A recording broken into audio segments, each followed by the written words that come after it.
This here's the Trading Post. Me and my co-host here, Little Noodle, or Rocket, whatever you want to call him.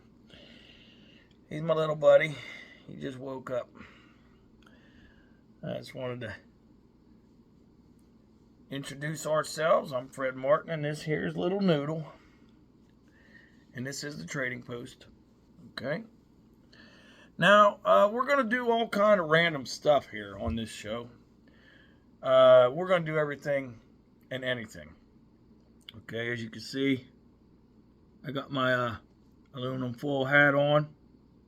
So we're going to talk about all kind of stuff. Nothing's beyond reproach. All right? This first episode here, what I'm thinking about doing here is going to be discussing about the Alaskan Triangle. I don't know if you ever heard of the Alaskan Triangle or not, or the mysteries surrounding it. But here's what we got so far. There's different creatures, different entities that they claim is in Alaska that is causing disappearances, adults, kids alike. And there's witnesses that claim they encountered the cryptids of different sorts. Like, for example, there's a fellow named Sean Decker. You know, he claimed to have experienced one of these entities. You know, up close and personal. And there's other numerous people. This is just one example. But, you know, can these cryptids be the possible causes of disappearances? Or is it something like these missing 411 cases? You know, in all these national parks? Who's to say? You know, we don't know for sure. But we can't rule it out. If we don't know, we can't rule it out. So, you know, what are these cryptids? Question number one, you know, what are these cryptids? What are we talking about here? You know, there's cryptids that they have claimed that are the natives in Alaska know of that are called one of them's called the Amarak or the demon wolf. It's half wolf, half bear. It's pretty creepy to think about that, isn't it? Another cryptid that's in the Alaskan Triangle is the Alaskan gnome. Now, people have claimed to have seen these. Also, another one of them would be the mermaid called the Qualapalik. And there's also another one called the Katani, or the monkey creature. You know, and we can't leave out the last but not least, the otter man or the Ashtaka, which the local legends are surrounding that as well. A cryptid that's about, I don't know, 7 to 8 feet tall, 9 feet tall, and it walks upright like a Bigfoot would, but it's an otter. It looks like an otter. That's just weird. But anyhow, the point is, we're going to get into this, okay? And we're going to discuss this and see, you know, you come to your own conclusions. You know, find your own truth. That's what this show's about, okay? Whether I believe something, that doesn't mean nothing. That's up to you, what you believe and how you feel about the subject matter at hand. And if you really want to dig deep, you can really dig deeper and find out more about this stuff, if you'd like. If there's anything that you guys want me to discuss and have as a show, all you have to do is just comment, like, subscribe. You know, just let me know. Let me know your feelings on what you want to see. All right? And let's go ahead and continue on.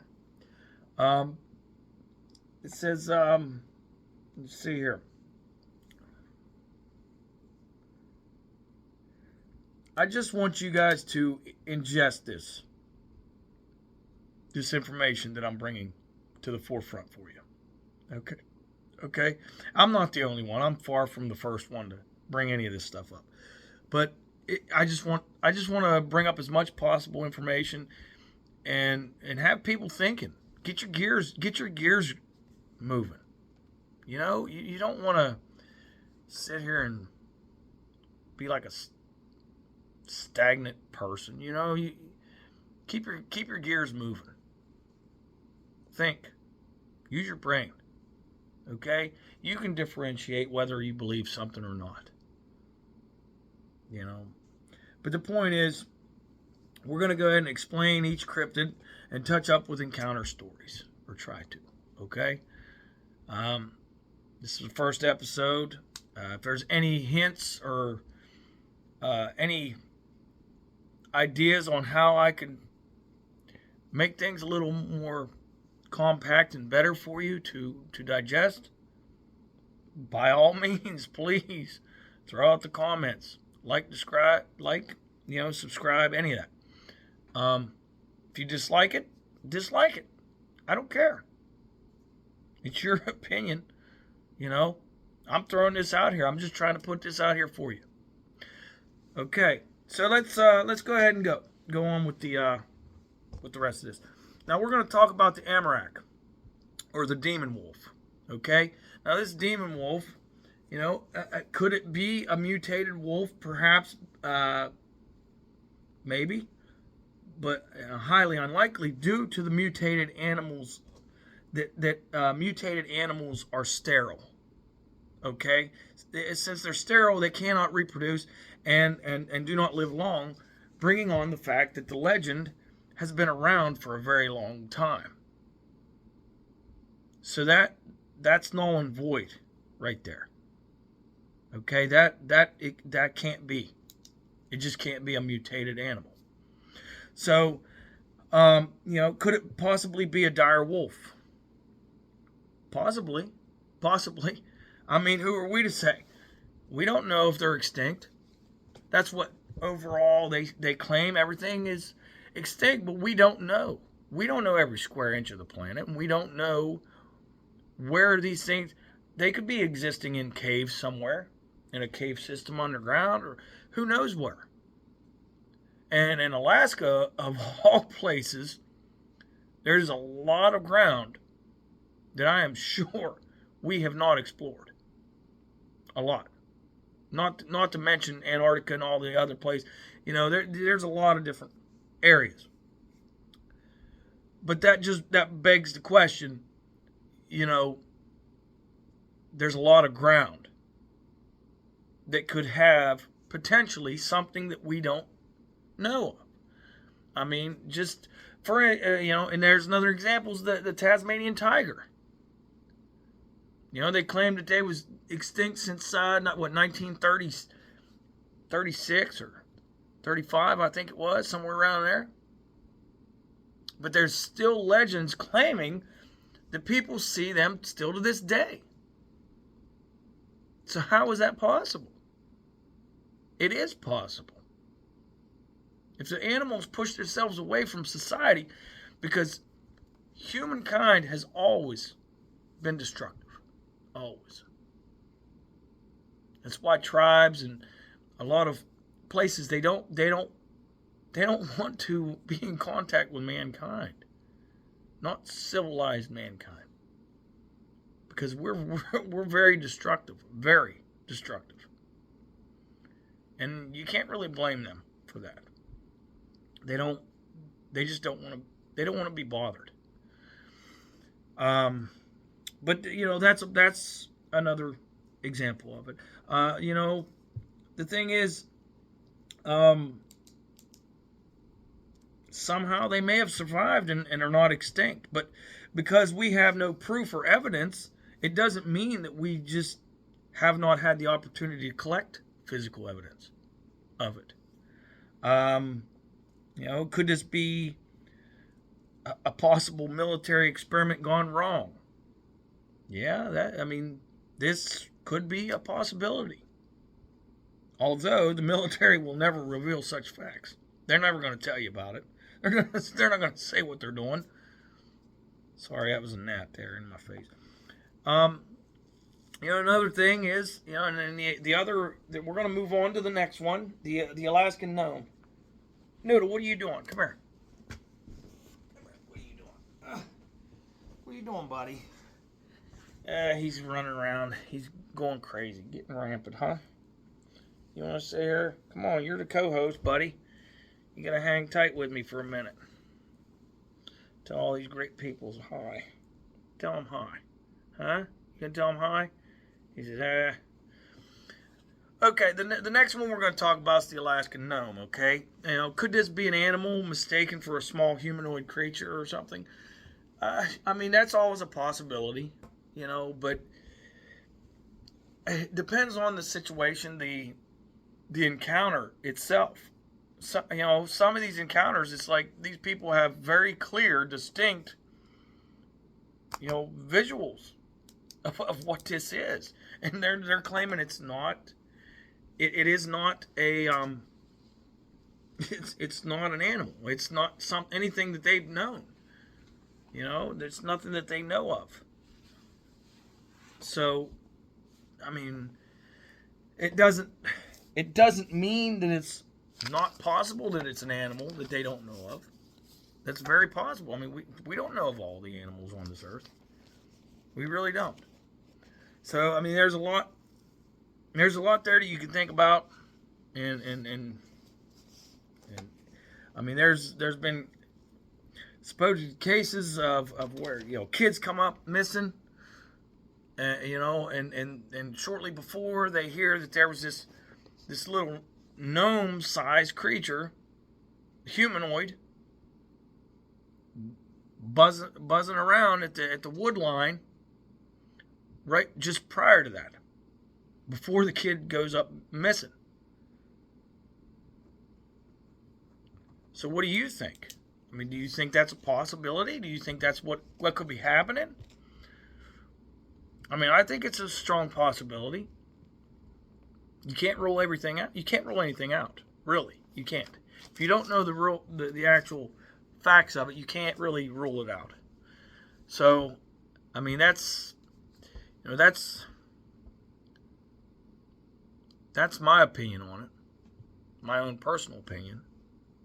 But, take it for what it is. And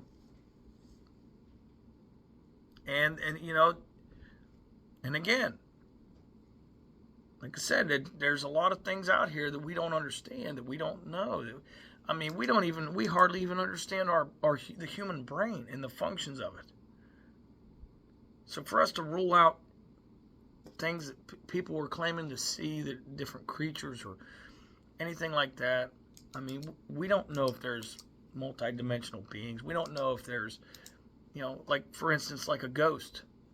Do we know for a fact that perhaps a ghost is living in a parallel universe to us? And that's why they can kind of materialize and dematerialize? That we can't pinpoint? Do you see what I'm saying? Like, it makes you think. There's a lot of stuff that we can't really wrap our minds around. But we try to. And that's what I'm here for. That's what I'm here for us to discuss, to try to see if maybe we can come up with our own understandings of what we like to think is going on. So and that's the Alaskan gnome. It's known to go very fast, like ridiculously fast. It's like a streak. It's like a blur. And that would make sense. Something small like that, who's to say it won't go very fast? Let me think here. What's the next one on the list here? The koala polyp, the mermaid. Okay? Mermaids have been in history and folklore and myth since people were sailing in canoes or any makeshift ship of any kind. And the thing is, I strongly believe, my personal belief, is with legends and history and things like that, everything was handed down vocally for generations and generations. And that's how they kept their history. It was a vocal history that was handed down generation to generation. Okay? So whenever you run into something like this where it has these legends, tales, or folklore, don't completely discredit them, because every folklore and tale has some ounce of truth behind those. Whether it's all truth or not, that's for you to decide. That's for each individual to decide that. But that's how they recorded their history. So why would they lie about encounters and things of the sort? You know, makes you think. But anyhow, let's get into the Qualapalak, the mermaid. Okay, they've had different encounters where people have seen them off the coast. You know, people trying to go fishing, they see these things flop right down in the water. You know, there's the one guy, he was completely flabbergasted over it. He didn't want to believe that's what it was he saw, but when he broke it down and really thought about what all he saw and the way it moved and everything like that, that's what he saw. That's exactly what he saw, was a mermaid or a Qualapalak.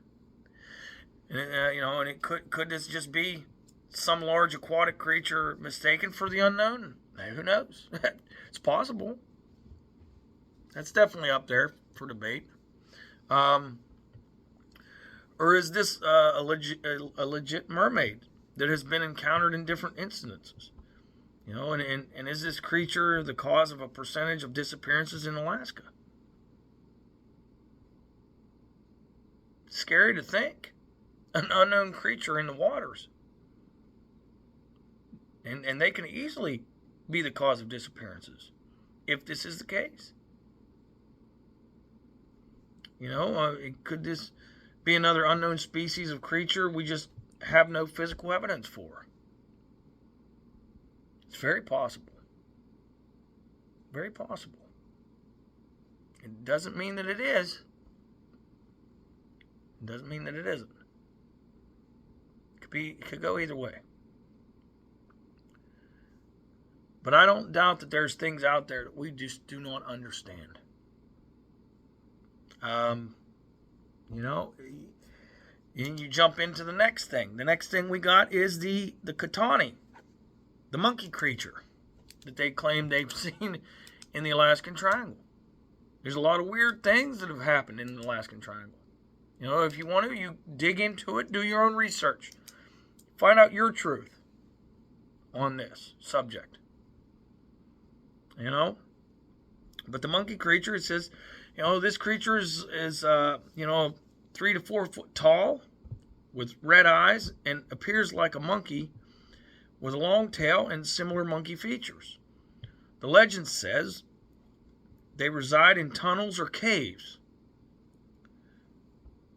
I know, you're thinking, come on, a monkey in Alaska. It's too cold there.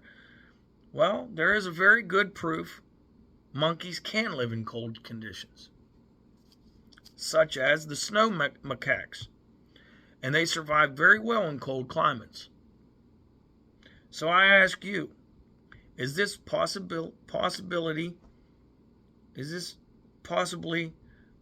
truly that absurd to assume? Me personally, I don't think so. I don't think it's from the realm of reason.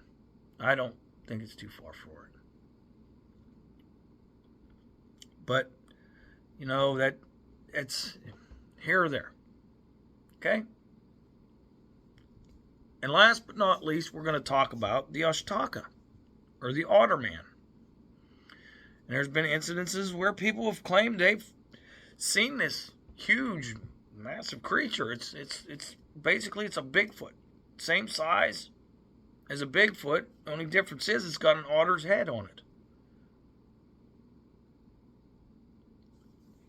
And you know, it's just another. Is this yet another creature of legend or lore, or is this truly something that's around, that's causing these disappearances in the Alaskan Triangle?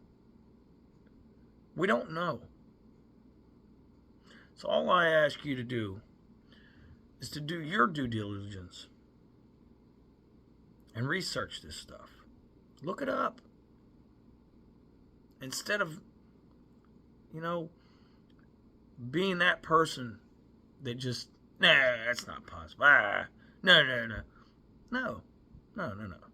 See, because you're not doing your due diligence. You're not looking into the subject. You're not realizing what is possible and what isn't. You're not taking the time out to actually deductively reason with what can and possibly can't be. I'm sure a lot of you didn't even think about it whenever I brought up the macaques, the snow macaques, that there are monkeys that can actually survive in cold climates like that, and they thrive in it.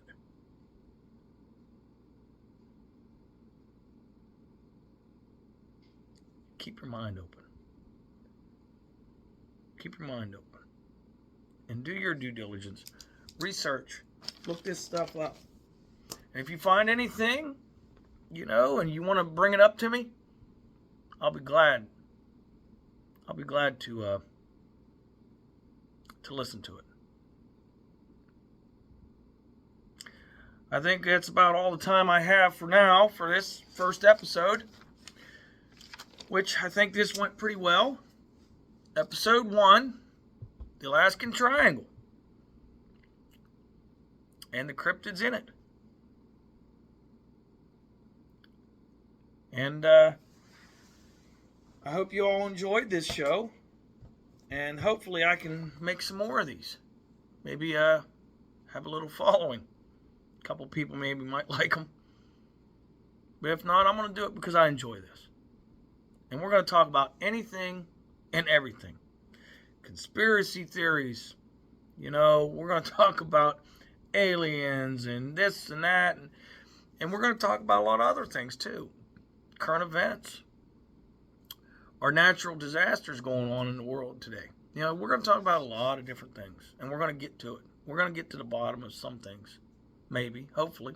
We're going to try. Well, anyways. This is the Trading Post Podcast. I'm Fred Martin, signing off. I don't know where Noodle went off to, or else I'd put him on here and have him tell you goodbye. But y'all stay safe. Keep inquisitive. Keep turning your gears. Goodbye.